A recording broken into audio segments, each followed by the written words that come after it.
hats off to them. They played extremely hard. I told these guys before the game, I could tell there was a different type of team than when we played them at their place, a greater sense of urgency. I thought they were playing extremely hard. They about knocked off Francis Marion at their place. So we knew we were going to be in for a battle, and they definitely competed for 40 minutes. The rebounding aspect has been something you guys have been talking a lot about to improve upon lately. You ended up +8 in that regard. But, in the first 15 minutes of the game or so, they were keeping that margin pretty close. How do you think you guys improved in that in the second half? Yeah, we might have been up a couple at half, but our guys hung in there and battled. Part of that was based on giving up dribble penetration. And a lot of times when you give up dribble penetration, forces help, now blockouts get tougher. And then the other thing that we all, coaches, players, everybody's got to do a better job of is locking down the weak side backboard, whether we're man or zone. If a shot, say if this is the basket, shot comes from here, misses generally come up over here, and there were too many times where balls were coming over our heads on this side. So one thing that helped us in the second half was guarding the ball better, and that helped us keep our defense more compact to rebound the ball. For you, Spencer, coming off the bench, another nice double-double.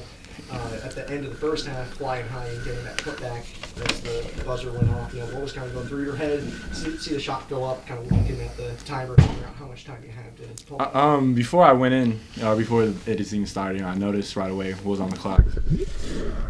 Yeah, and I was just ready for what was going to happen. I know Michael went up shoot it, and if he made it, then we were all ready to go. But at the same time, I know I got to be ready at all times for anything coming my way. You've really thrived in the bench role so far this year. Obviously, coming from University of Dallas, where you're one of the main players on the team. How have you been able to thrive coming off the bench so far this year?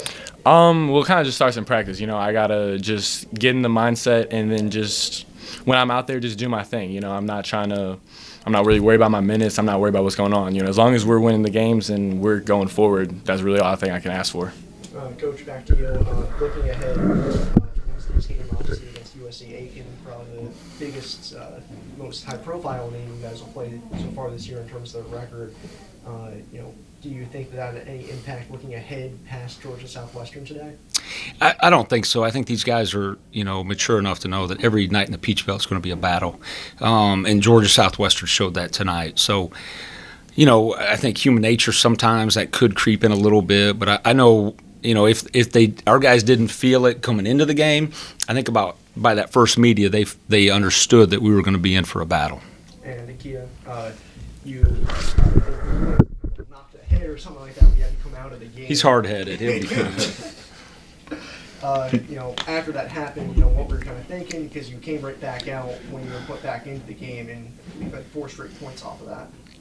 I was kind of frustrated, and I knew that it was a close game, so we all needed to step up. So once I came back in, I wanted to bring that spark and energy back in. You ended up leading the team with 15 points. I think 4 or 5 guys ended in double digits. Offensively, what was working for you today? I think we just took what they gave us. We knew they were playing behind, and we attacked 15 feet. Coach, back to you one more time. This has been kind of a weird stretch since after the new year, where it's been a couple of games that have been a real grind. What do you think has been allowing you guys to come out on the winning ends of those games? Well, I think we got a team that can, play a game that's really up and down, but also being able to win the gritty, tough games. And I think that's a sign of a good team that can make adjustments and understand it's not always going to be easy. Some games are like that, and, that's great. But I do think in Peach Belt basketball, they practice, they scout us very well. They know what we do well. I think especially when you play teams that second time around, they've got more familiarity as we do. So I think taking that into account, I think the guys stepped up and really battled and got a big win. Coach, Spencer was 7%, so did miss a shot from the field. It seemed like he got every key rebound you guys needed today. Mm-hmm. What did he do, especially before the game in practice, to get ready for this one? Well, I'm blessed as a coach. I got 2 of the best rebounders in the country right here on either side, and along with, JB forgets to rebound once in a while, but he's capable. Carson, we got a tremendous front line, along with backcourt guys that also are capable of getting 5, 6, 7, 8. We've had guys, I think Tyrell's had some 9 rebound games. So we do rebound collectively, and I do think it's a mindset. and instincts. I don't know that it's always a lot of technique. It's just a lot of grit and want to. And fortunately, Spence, Akia, and these guys most nights possess that. And I don't think they want to get up at 5:30 a.m. We made a double or nothing bet about the rebounds. We got a rebound in a couple last games, so they like their sleep like I do. So maybe that inspired them a little bit. And then they did close the gap a little bit there in the second half. But how big was it for especially Spencer to get those key offensive rebounds and putbacks and things like that? Well, second chance shots are a big part of our offense. And, the thing about offensive rebounds, generally it's a very high percentage shot, as evidenced by, Spence going 7 for 7, or you're going to get fouled.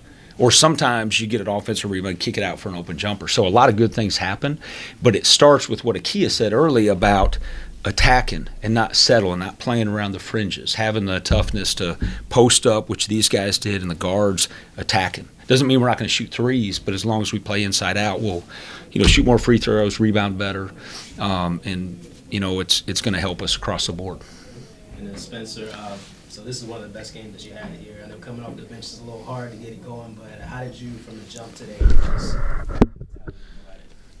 Just as soon as my number got called, I was just ready to go out there, and then just I came in for JB, and that's our senior. He's one of the hardest workers on the team, hardest players, and I just want to come in and just do my best to match his energy, and then just as Kia was talking about when he came back in for spark energy. I mean that's what you got to do to get in the game and just kind of just keep pushing forward and keep the morale up.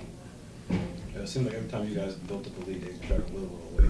What's the key pulling away that? Well, I think, fortunately, we've had some games where we're wide margin, but we've also played in some close games. And I think the biggest difference down the stretch, early in the second half, they were shooting about 50%, but they ended up shooting in the 30s for the second half. So I think we strung together multiple stops. And we're going to play some zone at times. I think these guys know that our bread and butter is going to be our half-court man-to-man defense. They bought into it. We got a lot of guys that can defend multiple positions. And a lot of guys these guys change a lot of shots around the rim. Even when they don't block shots, they contest a lot. So that really helps our defense as well. It gives those guards more confidence to get out there and pressure the ball. And where's Tyrell at as far as, I know he came in a little bit for today's game, but how do you judge his health? Yeah, we've had 2 really good days. He worked out yesterday and felt really good. And then today he went out there and played well, and I think he feels confident, moving forward. So, Joe, we got a great training staff and with Joey Tamburo, and he's done a good job of, not rushing his return, but also getting him ready for today.